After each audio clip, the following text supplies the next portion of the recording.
Bienvenidos al canal Promesas Eternas. Esta es la lectura y el comentario del Espíritu de Profecía de la lección diaria.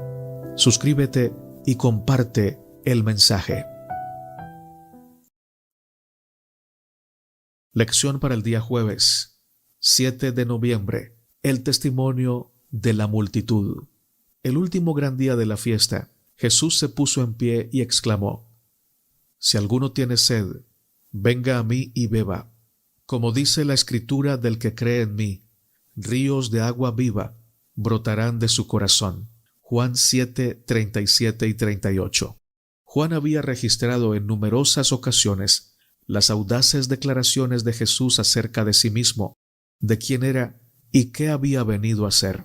Las líneas citadas anteriormente de Juan 7, 37 y 38 son otro ejemplo de lo que Jesús afirmó acerca de sí mismo y de lo que haría en favor de todos aquellos que acudieran a él. Eran afirmaciones sorprendentes. Cuando Jesús habló a los judíos que asistían a la fiesta de los tabernáculos, ¿cuál fue la respuesta de muchos de ellos? Leamos Juan 7, 37 al 53. En el último y gran día de la fiesta, Jesús se puso en pie y alzó la voz, diciendo: Si alguno tiene sed, venga a mí y beba. El que cree en mí, como dice la Escritura, de su interior correrán ríos de agua viva. Esto dijo del Espíritu que habían de recibir los que creyesen en él, pues aún no había venido el Espíritu Santo, porque Jesús no había sido aún glorificado. Entonces algunos de la multitud, oyendo estas palabras, decían: Verdaderamente este es el profeta. Otros decían: Este es el Cristo. Pero algunos decían: De Galilea ha de venir el Cristo. ¿No dice la Escritura que del linaje de David y de la aldea de Belén, de donde era David, ha de venir el Cristo? Hubo entonces disensión entre la gente a causa de él, y algunos de ellos querían prenderle, pero ninguno le echó mano. Los alguaciles vinieron a los principales sacerdotes y a los fariseos, y éstos les dijeron: ¿Por qué no le habéis traído? Los alguaciles respondieron: Jamás hombre alguno ha hablado como este hombre. Entonces los fariseos les respondieron: ¿También vosotros habéis sido engañados? ¿Acaso ha creído en él alguno de los gobernantes o de los fariseos? Mas esta gente que no sabe la ley, maldita es. Les dijo Nicodemo, el que vino a él de noche, el cual era uno de ellos: ¿Juzga acaso nuestra ley a un hombre si primero no le oye y sabe lo que ha hecho? Respondieron y le dijeron: ¿Eres tú también Galileo? Escudriña y ve que de Galilea nunca se ha levantado profeta. Cada uno se fue a su casa. Algunos dijeron que él era el profeta anunciado por Moisés. Deuteronomio 18, 15 al 19. Otros pensaban que Jesús era el Cristo, el Mesías. Pero esto suscitó el argumento de que el Mesías no vendría de Galilea, que debía ser descendiente de David y que tenía que nacer en Belén, todo lo cual era cierto acerca de Jesús, aunque muchos parecían no saberlo. Incluso los oficiales que lo arrestaron quedaron perplejos ante él y su elocuencia. Los fariseos respondieron a los oficiales con una pregunta: ¿Ha creído en él alguno de los gobernantes o de los fariseos? Esta pregunta de los fariseos dio a Juan la oportunidad de convocar nuevamente al testigo Nicodemo, quien tras su encuentro con Jesús procuraba protegerlo de las maquinaciones de sus pares. ¿Juzga nuestra ley a un hombre sin oírlo primero y sin entender lo que ha hecho? ¿Aceptó Nicodemo a Jesús como el Mesías? Aunque su intervención en favor de Jesús ante el Sanedrín no es suficiente para afirmarlo, tal acción, sumada a lo que hizo después de la muerte de Jesús, es evidencia sólida de que llegó a creer en él. Y así, la respuesta a la pregunta de los fariseos en Juan 7:48 fue: sí, uno de los fariseos creyó en él. Leamos Juan 7:49. ¿Qué decían los líderes que mostraba su desdén por las masas que seguían a Jesús? ¿Qué lección podemos extraer de ello? Dice Juan 7:49: Mas esta gente que no sabe la ley, maldita es. Comentarios de Elena de White para la lección del día jueves. Viernes 8 de noviembre. 8 de noviembre. Para estudiar y meditar.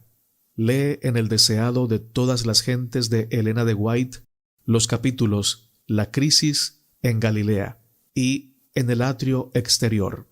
Los maestros de Israel eran esclavos del formalismo. Los fariseos y los saduceos estaban en constante contienda. Dejar a Jesús era caer entre los que se aferraban a ritos y ceremonias, y entre hombres ambiciosos que buscaban su propia gloria.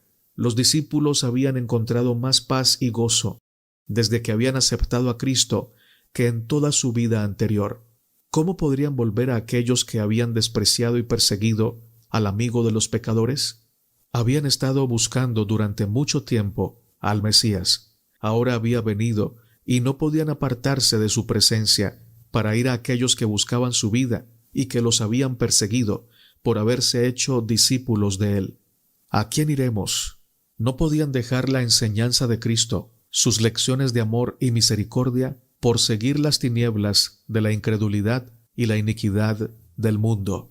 Mientras que abandonaban al Salvador, muchos de los que habían presenciado sus obras admirables, Pedro expresó la fe de los discípulos. Tú eres el Cristo. El mismo pensamiento de perder esta ancla de sus almas los llenaba de temor y dolor.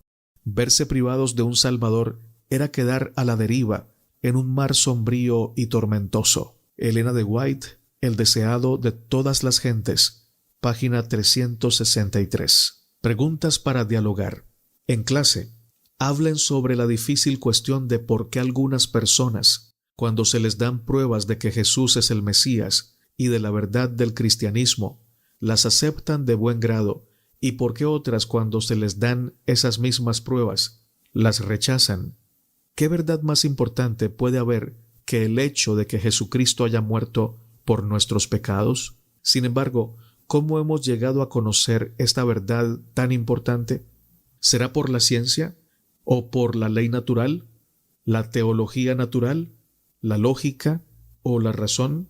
Ciertamente estas cosas podrían de hecho llevarnos a creer en un Dios creador, una primera causa, un motor inmóvil, lo que sea.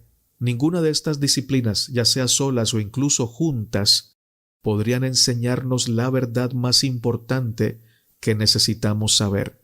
Cristo murió por nuestros pecados. ¿Qué debería enseñarnos este hecho?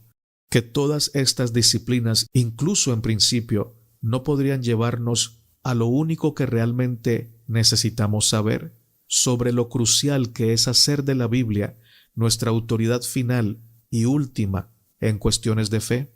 ¿Por qué es tan importante para nuestra fe contar lo que Dios ha hecho en y por nosotros?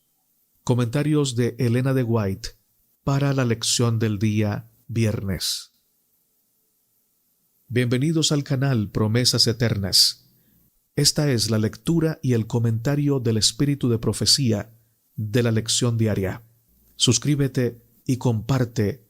Una vez establecidos en Canaán, los israelitas se acostumbraron a celebrar con demostraciones de gran regocijo el flujo del agua de la roca en el desierto. En la época de Cristo esta celebración se había convertido en una ceremonia muy impresionante. Se realizaba en ocasión de la fiesta de las cabañas, cuando el pueblo de todo el país se congregaba en Jerusalén. Durante los 7 días de la fiesta los sacerdotes salían cada día acompañados de música y del coro de los levitas, a sacar en un recipiente de oro agua de la fuente de Siloé. Iban seguidos por grandes multitudes de adoradores, de los cuales tantos como podían acercarse al agua bebían de ella, mientras se elevaban los acordes llenos de júbilo: sacaréis aguas con gozo de las fuentes de la salud.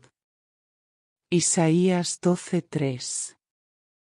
El Salvador utilizó este servicio simbólico para dirigir la atención del pueblo a las bendiciones que él había venido a traerles. Se oyó su voz en tono que resonó por todos los ámbitos del templo, diciendo: si alguno tiene sed, venga a mí y beba.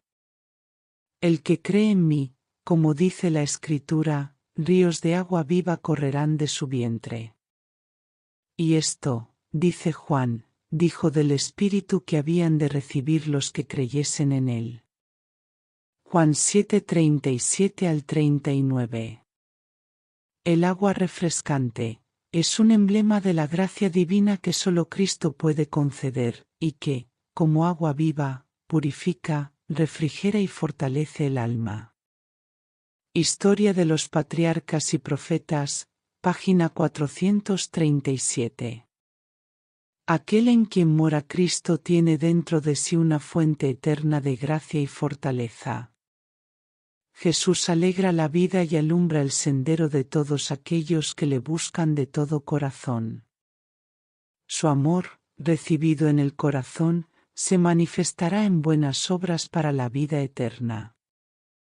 Y no solo bendice al alma de la cual brota, sino que la corriente viva fluirá en palabras y acciones justas, para refrescar a los sedientos que la rodean. Historia de los Patriarcas y Profetas, página 437 y 438. ¿Habéis agotado la fuente? No, porque es inagotable. No bien sintáis vuestra necesidad, podéis beber, y beber otra vez, la fuente siempre está llena.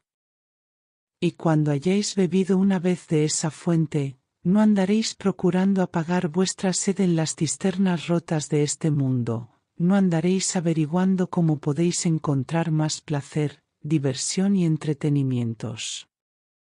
No, porque habréis estado bebiendo de las corrientes que alegran la ciudad de Dios. Entonces vuestro gozo será pleno. Nuestra elevada vocación, página 67.